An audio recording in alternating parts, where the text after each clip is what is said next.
Dans ce sanctuaire marial, un témoignage fort sur la foi, la famille et la transformation intérieure. La suite dans ce reportage. Un témoignage de foi et de transformation. Un couple originaire du Burundi et résidant aujourd'hui en France affirme que son pèlerinage au sanctuaire de Kibeho a profondément changé leur vie. Selon Ansel Rubagire, cette expérience spirituelle a permis à leur famille de se reconstruire sur des valeurs solides, l'amour, l'unité et la foi. Elle explique que malgré le parcours académique de son époux en théologie, leur vie spirituelle connaissait des moments de fragilité avant leur visite à Kibeho. Nous sommes venus ici au sanctuaire de Kibeho 4 fois.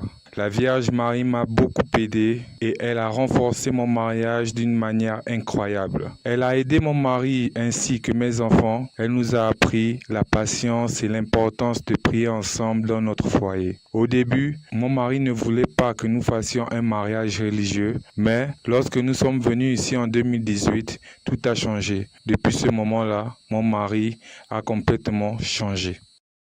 De son côté, Lunduwumwami affirme que ce pèlerinage lui a permis de renforcer sa vie de prière et de retrouver une foi plus profonde. Il indique également que cette expérience l'a poussé à partager le message de Kibeho auprès d'autres fidèles, notamment au sein de la communauté en France.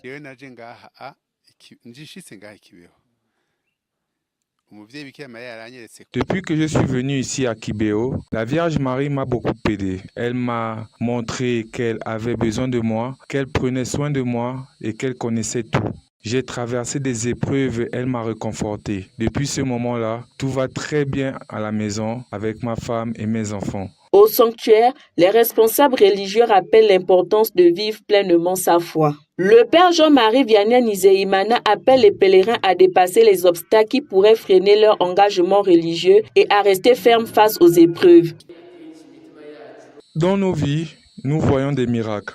Se réveiller en vie est déjà un miracle, car il y a des personnes qui n'ont pas cette chance. Aujourd'hui, nous demandons encore une fois à Dieu de nous aider à surmonter tous les obstacles qui peuvent nous empêcher de nous rapprocher de lui. Il y a beaucoup de tentations, mais nous devons les vaincre. Nous devons continuer à avoir une foi sincère, à rester de vrais croyants et à continuer de partager la bonne nouvelle.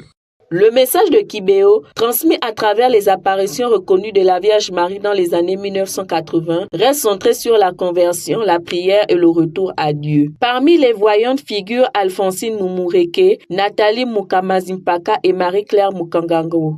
Un message qui insiste sur la nécessité de se repentir, de prier sans relâche et de préserver la paix